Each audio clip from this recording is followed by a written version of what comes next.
biasa tadi lagi sibuk ya Nggak, Ustadz ya ngomongin sama aib gimana ini ya orang berani banget orang ngomongin Iya, aib tetangga, bener. aib Betul. siapapun, Apalagi aib aib keluarga. pasangannya sendiri nih Apalagi aib Ustadz, suami harusnya kan bener. ditutupin. Jadi luar biasa ya jamaah ini yang baru bergabung hari ini kita sedang membahas tema yang sangat bagus sekali ya.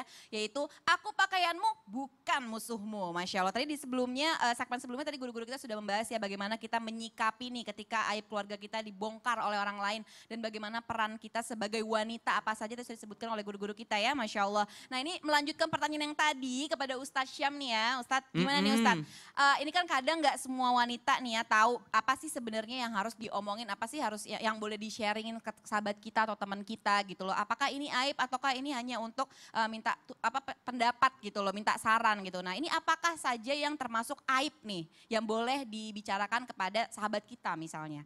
Gimana tuh Ustadz? Yang termasuk aib, arti kata aib dulu, aib gitu kan. Aib itu kelemahan sebenarnya.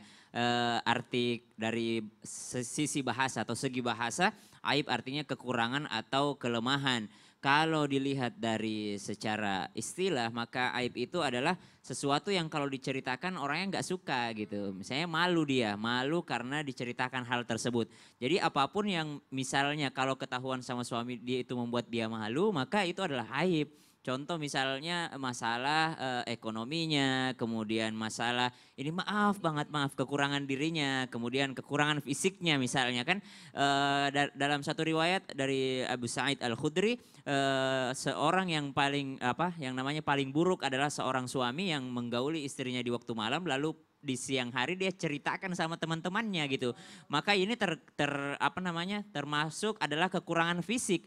Berarti apa yang misalnya kan kenapa orang berhijab? Sebenarnya hijab itu untuk menutup aurat. Apa aurat itu? Aurat itu kan kekurangan sebenarnya. Kita menutup kekurangan kita. Justru orang mengumbar yang namanya fisiknya itu adalah membuka kekurangannya. Maka yang dilarang di sini adalah termasuk aib adalah kekurangan fisik, kemudian kekurangan finansial, kemudian kekurangan yang namanya sifatnya mungkin yang tidak boleh diketahui orang lain. Jadi kalau misalnya ditanyakan apa saja yang termasuk aib, semua hal yang kira-kira tidak disukai oleh pasangan ketika diceritakan, maka itu termasuk daripada aib. Baik dalam bentuk fisiknya, baik dalam bentuk keuangannya, ataupun dalam bentuk sifatnya. Kecuali dalam hal menceritakan aibnya untuk yang namanya mencari solusi. Nah itu beda lagi tuh. Karena dalam Al-Quran pun disebutkan kalau misalnya ada wali kan, menikahkan itu kan pakai wali ya. Menikahkan pakai wali. Wali itu tugasnya bukan hanya menikahkan sebenarnya. Nanti kalau misalnya ada perkelahian, pertengkaran, maka yang dia harus berkonsultasi sama wali yang menikahkan. Ya maka dia berkonsultasi gimana ya begini dan begini. Boleh nggak kalau saya misalnya minta cerai? Nah, apa masalahnya? Oh seperti ini. Oh itu tidak boleh misalnya. Atau masih bisa diperbaiki dengan yang namanya kemaslahatan yang sudah ada. Jadi aib itu adalah semua kekurangan ya. Semua kekurangan, semua kelemahan itu adalah aib. Maka jangan pernah diceritakan. Yang kedua adalah ketika menceritakan sesuatu, ceritakanlah kepada yang kira-kira akan memberikan solusi. Kira-kira akan memberikan solusi itu siapa? Termasuk daripada hakim, termasuk daripada dokter kalau masalah fisik, termasuk daripada psikolog misalnya kalau masalah kejiwaannya yang terganggu. Maka itulah yang diceritakan kepada orang lain. Yang kedua ada dalam ilmu hadis namanya al-jarh wa ta'dil. Nah ini tidak masuk lagi sekarang. Ada ulama yang mengatakan tidak bisa lagi sekarang karena sekarang tidak lagi perawi hadis ya. Karena ini adalah khusus untuk hadis, ilmu hadis. Contoh misalnya Imam Bukhari datang kepada suatu tempat minta hadis misalnya mau ngambil riwayat hadis. Lalu ada orang yang menceritakan, mau ngapain? Saya mau datang ke orang itu. Gimana orangnya? Biasa berbohong di pasar.